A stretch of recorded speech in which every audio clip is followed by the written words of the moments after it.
ये वो लम्हा है जब जंग सिर्फ सरहदों पर नहीं रही बल्कि नक्शों से निकलकर हकीकत बन गई। जब दूर बैठकर किए गए फैसले अचानक अपने ही दरवाजे पर धमाके की सूरत वापस आते हैं। तो आज सऊदी अरब के अल-खरज में वाक़ एक एयरबेस पे उठने वाला धुआं सिर्फ एक हमले की खबर नहीं है, ये उस पूरी जंग का निचोड़ है। वही अड्डा जहां से तैयारे उड़ते थे अब खुद निशाने पे। वही ताकत जो फजा पर अपनी गिरफ्त का दावा करती थी जमीन पर होने वाले धमाकों को गिन रही है। सोचें, एक तरफ यूनाइटेड स्टेट्स के जदीद तैयारे, दूसरी तरफ ईरान के मिसाइल और ड्रोन, और बीच में वो खित्ता जो अब किसी एक का नहीं है बल्कि हर तरफ से खिंचती हुई जंग का मैदान है। ये सब कुछ अचानक नहीं है, ये आहिस्ता आहिस्ता बढ़ने वाली वो कशीदगी है जिसे हर बार वक्ती समझकर नजरअंदाज किया गया। लेकिन अब सूरत हाल ये है कि हमले सिर्फ जवाब नहीं रहे बल्कि एक तसलसल है, और एक के बाद एक मुख्तलिफ जगहों पर मुख्तलिफ अंदाज में, मगर पैगाम एक ही है कि अब कोई जगह मुकम्मल महफूज नहीं है, हमारी दस्तरस में।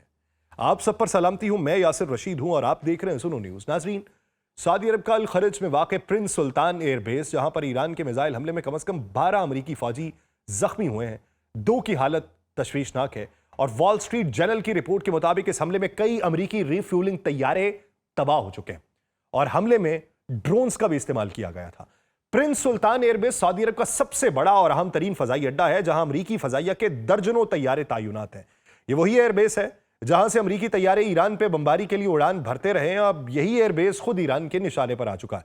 अमरीकी सेंट्रल कमांड के मुताबिक ईरान के साथ जंग के 4 हफ्तों के दौरान 300 से ज्यादा अमरीकी फौजी जख्मी हो चुके हैं। यह तादाद बताती है कि अमरीका ने इस जंग में कितना बड़ा इंसानी नुकसान उठाया। अमरीकी secretary of state Marco Rubio ने कहा है कि जंग मजीद 2 से 4 हफ्ते चलेगी। उसने यह भी कहा कि जंग के बाद सबसे बड़ा चैलेंज ईरान को आबनाए हरमुज में जहाजों पर टैक्स लगाने से रोकना होगा, और उसने इस इकदाम को गैर कानूनी और पूरी दुनिया के लिए खतरनाक करार दिया। यह बयान कब सामने आया कि जब ईरान आबनाए हरमुज के ऊपर मुकम्मल कंट्रोल हासिल किए हुए और उसमें से गुजरने वाले जहाजों को अपनी मर्जी से रोकता है। इजराइल ने भी ईरान पर वसी पैमाने पर हमला किया है, जिसके जवाब में ईरान ने आबनाए हरमुज को बंद किया। आलमी मंडियों में तेल की कीमतें $100 फी बैरल से बढ़ी और अमरीकी सदर डोनाल्ड ट्रंप ने ईरान के तवानाई के शोबे पे हमले रोक दिए हैं, जिसके बाद स्टॉक मार्केट में गिरावट देखने को मिली है। ट्रंप का यह फैसला इस बात का इतराफ है कि ईरान की तवानाई की तंसीबात पे हमला करना अब इतना आसान नहीं जितना पहले समझा जाता था। उसकी आलमी मईशत पे तबाहकुन असरात होंगे। उधर यमन में हौसियों ने इशारा किया कि जंग को मजीद वसअत देंगे। हौसी ग्रुप, जिसका यमन के बेशतर हिस्सों पर कंट्रोल है, उसने कहा कि अगर मजीद ममालिक ईरान के खिलाफ जंग में शामिल हुए या अमरीका और इजराइल बहराए अहमर को अपनी फौजी कार्रवाइयों के लिए इस्तेमाल करते हैं तो उनकी उंगलियां बराह रास्त फौजी मुदाखलत के ट्रिगर के ऊपर होंगी। यह खबरदार करना तब सामने आया जब हौसी पहले ही बहराए हमर में इजरायली जहाजों को निशाना बना चुके हैं। मगरबी किनारे में इजरायली फौजी तंसीबात पर बैलिस्टिक मिसाइल हमले कर चुके हैं। ईरान ने जुमे के दिन यह कहा कि उसने 3 जहाजों को आबनाए हरमुज से गुजरने के खिलाफ खबरदार किया। यह इकदाम उस वक्त किया गया जब ट्रंप ने कहा कि ईरान आबनाए हरमुज को दोबारा खोलने की जो डेडलाइन है उसमें 1 दिन का मैं इजाफा करता हूं। ईरान ने अमरीकी और इजरायली हमलों के जवाब में आबनाए हरमुज को मुकम्मल बंद कर दिया और आलमी तेल और गैस की सप्लाई का एक अहम रास्ता चौक कर दिया। इस बंदिश ने पूरी दुनिया की मंडियों को हिलाया और तेल की कीमतों में गैर मामूली इजाफा देखने को आया। ईरान ने अमरीकी और इजरायली हमलों का जवाब जो है ड्रोन और मिसाइल हमलों के लहर के साथ दिया, जिसमें इजराइल, उर्दन, इराक, खलीजी ममालिक में अमरीकी फौजी असासे निशाना बनाए गए। जानी नुकसान और बुनियादी ढांचे को वसी पैमाने पर नुकसान की इत्तलात हैं। दुबई के साहिल पे एक होटल में अमरीकी एहलकारों को खुद कुछ ड्रोन से भी निशाना बनाया गया। कुवैत के अंदर बंदरगाह पे 6 टैक्टिकल जहाजों को निशाना बनाया गया। 3 समुंदर गर्क होने की इत्तलात हैं, 3 के अंदर आग लगने की इत्तलात हैं। सऊदी अरब के एयरबेस के ऊपर ड्रोन हमले की इत्तलात हैं। रिफ्यूलिंग तैयारे तबाह होने की इत्तलात हैं। मजमूई तौर पे हाथ धरे मुंतज़िर फरदा हुए इस वक्त जो है वो अमरीकी हुक्काम और उनकी तमाम मैनेजमेंट बैठी है। एक पैगाम वाज़ेह है कि ईरान अपनी सरहदों से बाहर निकलकर पूरे खत्ते में अमरीकी और इजरायली असासों को निशाना बना रहा है। इसराइल को यह यकीन था कि उसने ईरान के फ़ज़ाई दिफाई निज़ाम को तबाह कर दिया है, लेकिन पसे पर्दा वो कौन सी कुव्वतें हैं जो कुछ ना कुछ ऐसी सहूलियात उनको फराहम कर रही हैं, ऐसे हाथ जो उनको अपने हाथों की उंगलियों के साथ तरतीब देते हुए और लचक देते हुए उनको ऐसी टेक्नोलॉजी फराहम कर चुकी हैं कि ठीक अंदाजे के ऊपर जो पहले 16% की रेशो होती थी 12 रोजा जंग में, अब वो 60% की एक्यूरेसी के साथ तल अबीब के दिल के अंदर छेद किए जा रही है। और तैयारा बरदार जहाज जेराल्ड आर फोर्ड को ईरान ने 17 मुख्तलिफ जावियों से निशाना बना के ट्रंप के मुंह से निकलवा के अपनी फतह का अलम जो है वो दुनिया के सामने बुलंद कर दिया है। दुबई के होटल के अंदर बंदे मार के बाकायदा तौर पे ये इत्तलात दे दी हैं कि अब हम इत्तलात के हवाले से, खुफिया इत्तलात के हवाले से किसी पर भी रिलाय करें, इत्तलात बहुत कंफर्म मिल रही हैं। और सुल्तान एयरबेस पे हमला इसलिए भी अहम है कि यह पहला मौका है कि ईरान ने सऊदी अरब की सरजमीन पर वाक़ई अमरीकी फौजी तंसीब को इतने बड़े पैमाने पर निशाना बनाया।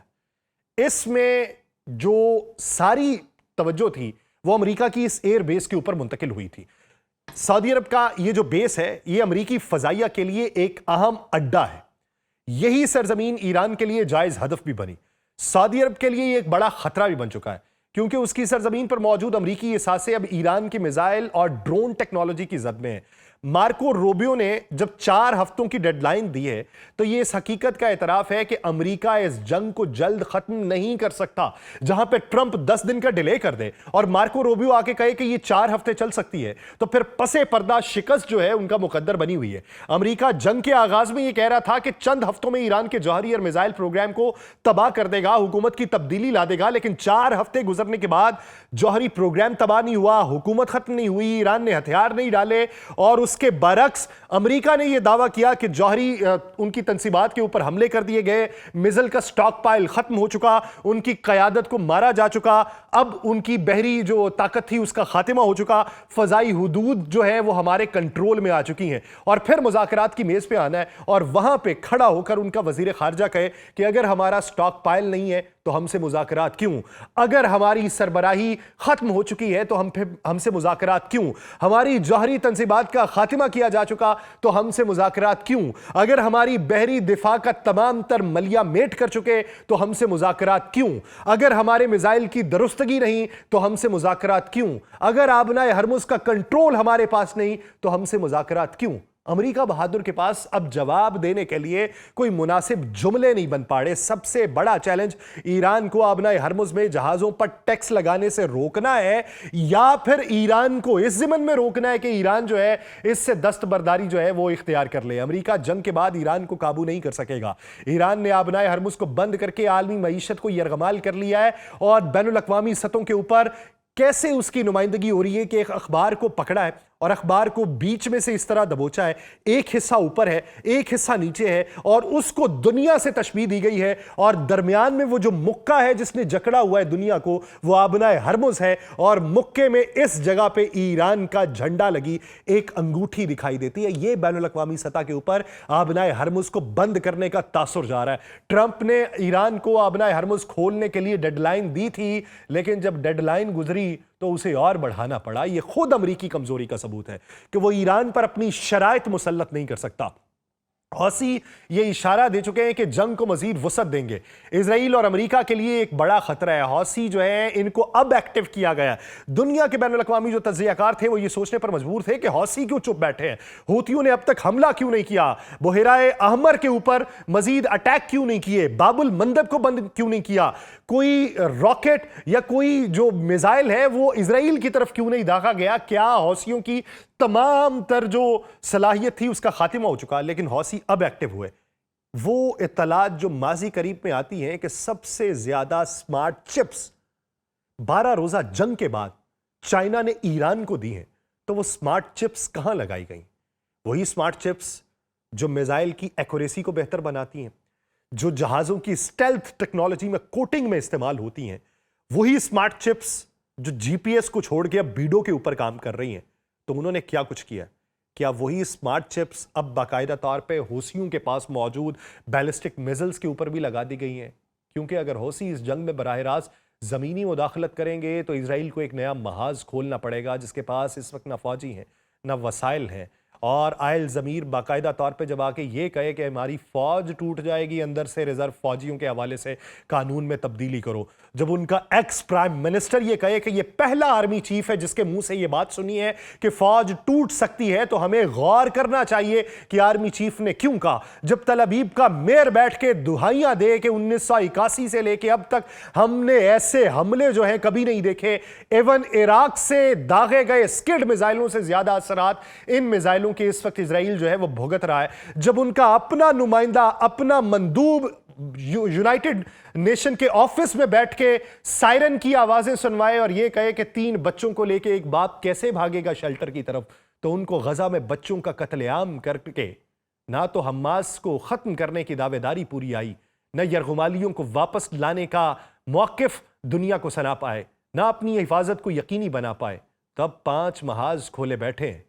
और फिर अब यह देखना है कि उनके लिए होगा क्या, क्योंकि ईरान वाले ये सोच चुके हैं कि सकूत लब को तोड़ रब्बे नुत्को लब का नाम ले, खतीबे मिंबरे सेना से जुर्रते कलाम ले, बहुत हुई उदू से अब हिसाबे कत्ले आम ले, नखू बहा कबूल कर, जो ले तो इंतकाम ले, वो इंतकाम के जिससे हर उदू के दिल में हौल उठे, वो जिससे मुंजमिद लहू भी एक पल में खौल उठे, जो खौल उठे तो फिर लहू की बूंद बूंद बोल उठे, सदा उठे जो हर नफस को जलजलों में ढाल दे, सदा वो जिसकी दाद खुद खुदाए जुल जलाल दे, सदा वो जिससे फिक्र हुर्रियत हर एक गुलाम ले, नखू बहा तलब करे, जो ले तो इंतकाम ले। वो इंतकाम अब इजराइल के दिल में क्लस्टर बमों, आबनाए हरमुस पे पूरे कंट्रोल, यमनी होसियों की तरफ से दागे गए मिसाइलों, हिजबुल्लाह की तरफ से लबनान में टैंक्स को निशाना बनाने और दुनिया को यह पैगाम देने की सूरत में है कि हमारे हाथ इतने लंबे हो चुके कि हम तुम्हारी गर्दन दबोचने की अहलियत रखते हैं। तो अब जो मातम मनाना है, जो शोक मनाना है, मनाते रहो। ये तांडव तब खत्म होगा जब हम चाहेंगे। मुझे दीजिए इजाजत, अल्लाह ने के बाद।